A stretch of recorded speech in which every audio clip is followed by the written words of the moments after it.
கர்த்தராகிய இயேசு கிறிஸ்துவின் நாமத்திற்கு மகிமை உண்டாவதாக. கர்த்தருக்குள் பிரியமானவர்களே, இந்த நாளுக்கான சிந்தனை பகுதியை நாம் கொஞ்சம் நேரம் எடுத்து சிந்திச்சு பார்க்கலாம். இந்த உலகத்தில் நிறைய பேர் பார்வை இல்லாமல், காது கேட்காம, பேச முடியாமல் இருக்கிறத நம்ம பார்க்குறோம். அவங்களுடைய நிலையை நாம் சிந்திச்சு பார்த்தா அவங்களுக்கு கிடைக்காத பாக்கியம் நமக்கு கிடைச்சிருக்கிறத நம்மளால் உணர முடியும். எல்லா ஆசீர்வாதங்களும் எல்லாருக்கும் இருக்கிறதில்ல. ஆனால் யாரையும் தேவன் ஆசீர்வதிக்காமல் விட்டு வைக்கலை. நமக்கு பார்க்கக்கூடிய திறன், கேட்கக்கூடிய திறன், பேசக்கூடிய திறன், உணர்ந்து கொள்ளக்கூடிய திறன்னு எல்லாம் சரியாக இருக்கிற பட்சத்தில் நாம் எப்படி அதை பிரயோஜனமாக பயன்படுத்திக்கிறோன்றத கவனிக்கணும். தேவன் கொடுத்த ஆசீர்வாதங்களை சரியாக பயன்படுத்தாமல் இருக்கிறது எவ்வளவு மோசமான பாவன்றதை நாம் சரியாக புரிஞ்சிக்கிறதே இல்லை. தேவன் நமக்கு கொடுத்துருக்கக்கூடிய பாக்கியத்தை நாம் எப்படி பயன்படுத்துகிறோன்றது தான் இன்றைய சிந்தனையில் அமைஞ்சிருக்குது.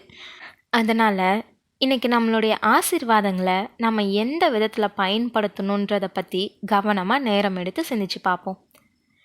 நாட்டை ஆளக்கூடிய அரசன் ஒருவன்கிட்ட அந்த நாட்டுடைய சிற்பி 4 பொம்மைங்களை கொண்டு வந்து தர்றாரு.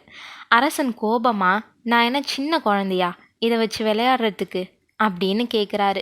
சிற்பி, இல்லை அரசே, இது நம்மளுடைய வருங்கால ராஜாவுக்கு, அதாவது இளவரசருக்குன்னு சொன்னார். இந்த பொம்மைகளில் சில விசேஷங்கள் இருக்குன்னு சொன்னார். 4 பொம்மைகளில் ஒரு பக்க காதில் ஓட்டை இருக்கிறத நீங்கள் பார்த்தீங்களா அப்படின்னு கேட்டார்.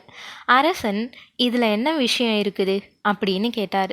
முதல் பொம்மையை அரசர்கிட்ட கொடுத்து சிற்பி கூடவே ஒரு மெல்லிய சங்கிலியையும் கொடுத்து அதோடைய காதில் இருக்கக்கூடிய ஓட்டையில் விட சொன்னார். சங்கிலி மறுபக்க காது வழியாக வெளியே வந்துச்சு.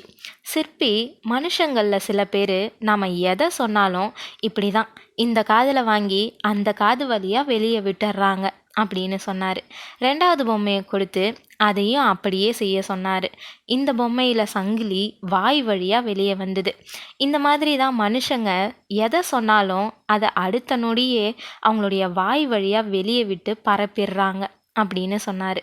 அதுக்கப்புறம் 3வது பொம்மையை கொடுத்து மறுபடியும் அதே மாதிரி செய்ய சொன்னார். இதில் சங்கிலி வெளியே வரவே இல்லை. சிற்பி, இவங்க கிட்ட எதை சொன்னாலும் உள்ளே தான் இருக்குமே தவிர வெளியே வரவே வராது. அப்போ இதில் யார் தான் சிறந்த மனுஷன் அப்படின்னு அரசர் கேட்டார். என் கையில் இருக்கக்கூடிய இந்த 4வது பொம்மை தான் சிறந்த மனுஷன்னு சிற்பி சொல்கிறாரு. அரசர் பொம்மையோட காது வழியாக சங்கிலியை விடுறாரு. மறுபக்க காது வழியாக அது வெளியே வந்துச்சு. சிற்பி மறுபடியும் அதை செய்யுங்கன்னு சொல்கிறாரு.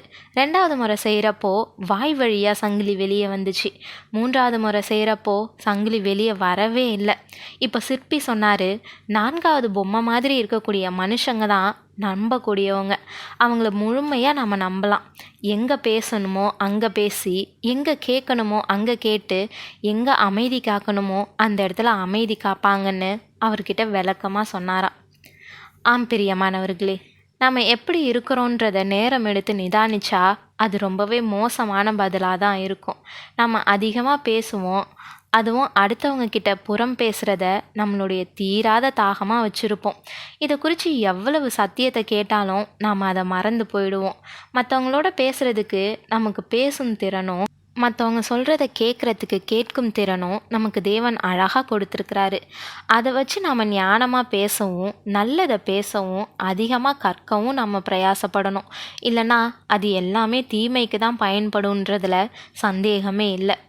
ஆகையால் என் பிரியமான சகோதரரே, யாவரும் கேட்கிறதற்கு தீவிரமாயும், பேசுகிறதற்கு பொறுமையாயும், கோபிக்கிறதற்கு தாமதமாயும் இருக்க கடவர்கள்னு யாக்கோபு 1:19 நம்ம வாசிக்கிறோமே. இப்படி இருக்கிறப்போ நம்ம பேசுகிறதுக்கு தீவிரமாயும், கேட்குறதற்கு மந்தமாயும், கோபிக்கிறதற்கு வேகமாயும் இருந்தால் நம்மளுடைய குணம் ரொம்பவே மோசமானதாக தான் இருக்கும். அதனால் என் வாய் சத்தியத்தை விளம்பும், ஆகாமியம் என் உதடுகளுக்கு அருவருப்பானது, என் வாயின் வாக்குகள் எல்லாம் நீதியானவைகள், அவைகளில் புரட்டும் விபரீதமும் இல்லைன்னு நீதிமொழிகள் 8:7-8 சாலமோன் ஞானி சொன்னது போல் நாமளும் எப்பையும் சத்தியத்தையே பேசுவோம். நம்மளுடைய வாய் சத்தியத்தை சொல்லுதா இல்லை சதா தேவையில்லாத காரியத்தை பேசுதான்றதை இன்றைக்கே ஆய்வு செஞ்சு சரி செஞ்சு கொள்ளுவோம். தேவன் நமக்கு கொடுத்துருக்கக்கூடிய ஆசீர்வாதங்களை நன்மைக்காக பயன்படுத்துவோம். அவர் நாமம் மகிமைப்படட்டும். ஆமேன்.